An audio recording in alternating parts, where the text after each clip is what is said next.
And welcome back to Subculture After Dark. Well, there is a tour coming up that we know that so many of you are so excited about. Archspire are heading down under with Ingested and Werewolves, and we thought today we actually want to get one of the members of Archspire on the phone to chat a little bit about this amazing tour. So on the phone right now we have Jared. Welcome to the program, mate. Thanks so much, man. Glad to be here. No worries. Now, mate, I know a lot of our listeners are so excited about this tour. How are you guys feeling about heading back down under with two amazing bands in tow? I can't wait. I can't wait. We had a lot of fun when we came back in, I think it was 2019, and been wanting to come back since then. So we're all really excited. What was it that you loved about that 2019 tour?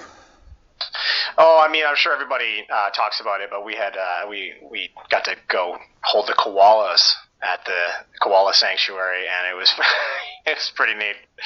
It was a pretty neat experience. Yeah, as someone who volunteers at a wildlife sanctuary, I love the fact that so many people who come here want to see our wildlife, and we just take it for granted. Like, we see koalas all the time, but it must be something special for people like you that don't get to see koalas and kangaroos every single day. Yeah, it's pretty. I mean, everything there is completely different. You know, even like the bin chickens, I think you guys call them. Yes. Just in Brisbane, I was like, what the hell is that bird? I've never seen anything like it. So yeah, the first couple of days there, it was just like, what is that? What is that? What is that? And, you drive through a park and there's just kangaroos laying around. Like, what is this place? You got to watch those bin chickens, because I'm from Melbourne and we don't particularly have them down here. But I was up in Queensland with my wife, and we went out for dinner one night, and I went to the restroom and came back, and a bin chicken had actually eaten most of my dinner because my wife had got up to take photos. So you've really got to watch those bastards. Yeah, they're waiting. So, mate, you've got the brand new album that's been out for a little while now, I Bleed the Future, which was accepted so well, especially here in Australia. We saw so many people requesting singles off that album. What's it been like touring off the back of that album? The response has been incredible.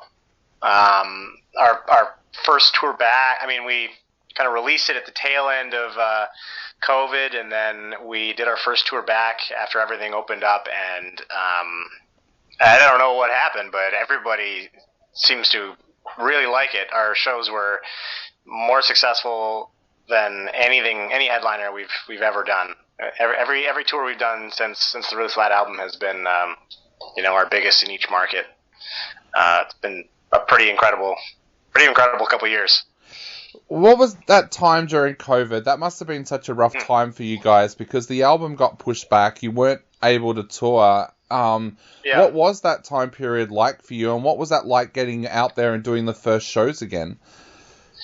I mean, it is a pretty devastating kind of thing to sort of live through, as I'm sure everybody kind of has their own version of that. We were able to write the album still and fly down to the States and record the album. Despite everything sort of being still like locked down, we still found a way to make it all happen. So it was, in a way, some of it was good for the writing. We found a way to make it work, and then getting back out again after, was totally surreal. It's like getting my life back, getting all of our lives back, because so much of what we do is tour and life on the road, and it was kind of surreal to play some of those first shows again. Do you think that you guys actually, I don't know what the right word is, actually attracted more fans during that time as well? Because I've noticed that with the last album, like I said, we've had so many requests for your music since that last album came out. It's just been absolutely amazing. It feels like you guys really blew up during that time. Was it something that you noticed internally with the band as well? I mean, it was kind of hard to judge it without the playing shows. And then as soon as we announced that first tour, was it last year, 2021? I think we did one in May around the States, and there were sellouts and venue upgrades, and sometimes, like I think Toronto, we sold out and upgraded the venue twice. Yeah. And so we played and then in Denver we played for like over 900 people. Yeah, which is for a band like us, that's pretty crazy. Pretty crazy, and we've never on a headliner had ever had any numbers like that before that tour. Yeah. So it was a pretty incredible welcome back, and a pretty good sign that something has changed since our last tour and since our last album. Yeah, I remember doing an interview with you guys with the last album coming out, and I remember one of the things that really stuck with me after that interview was that you talked about that last album wanting to be faster. Has that has that changed the way that you guys play live as well? Well, we definitely did write our fastest song ever on Bleed the Future. As far as playing live, we haven't dared to play it live yet. We've only played the singles, so I hope we get there one day. I would love to play some of those. AUM is 400 beats a minute, and yeah. I would love to play that one live. Now, of course, that leads into the next question about your set list. Yeah. You guys have got such an amazing back catalogue of music now. Is it getting harder to put together a set list for a territory like Australia that you don't get to very often? Yeah, it's hard to, limit it to. It's hard to get just limited to what the amount of time we have to play. It's we need to play this, we need to play this, we need to play this. We want to play this, and then you only have an hour or so before our arms will explode. So it can be hard to develop a set list, and particularly if we're doing like we were doing festival shows in Europe over the summer here, and so some of those sets were 30 minutes. So then you got to cut even more. And say, man, well, it doesn't even feel like we're playing anything right now. So it can be challenging, but that's pretty great place to be, where you have so many songs that you can pull from and create new set lists. So. Do you have a method of choosing? Because we've had bands on this show before, and some have been really technical and said, we look at YouTube and Spotify numbers, and other people have just been like, yeah, we came down to 2 songs, so we flipped the coin. Do you guys have a method? Spotify numbers are something we consider.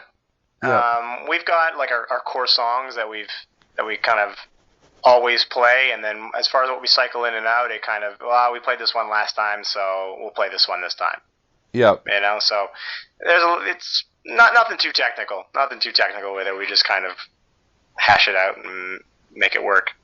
Do you have a favorite, or is that like asking to choose a favorite child? God.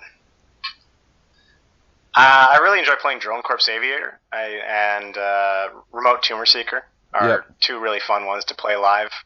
They feel pretty easy at this point. I can kind of just have fun while I'm playing them. I'm not thinking too much or trying to worried about nailing parts. It's just I can play this. So. Now, for your fans out there, tell us a little bit about the bands that you're touring with. We had the guys from Ingested on our show last week, and they were so full of praise about being able to tour with you guys. Tell your fans a little bit about Ingested and a little bit about Werewolves. Ingested we actually got the chance to play with them in Europe a couple times. We were playing a couple festival shows with them, a couple off dates. They're wicked slam. They're super funny dudes, great to hang out with. Stoked to see those guys and hang out with them again. Werewolves, I believe, is Dave Haley's band from Psychroptic. Yep. And I actually haven't heard them yet, so I'm really excited. To hear them. Awesome. So I know very little about that band beyond it's Dave Haley's side project. Now, Jared, our listeners would not forgive me if I didn't ask about this. Of course, you guys recorded the album a little while ago. Have you already started to work on new material, or where are we at with the next album cycle? We are writing again. We've been super busy with touring this year. We've had, I think we're I'll be gone about 4 months this year, plus a couple off dates coming up in the fall. So whenever we're home, we are writing, and we are in very early stages right now. But that is our main goal right now, is to start creating some new music so that we can get another album out in the next couple of years. Yeah.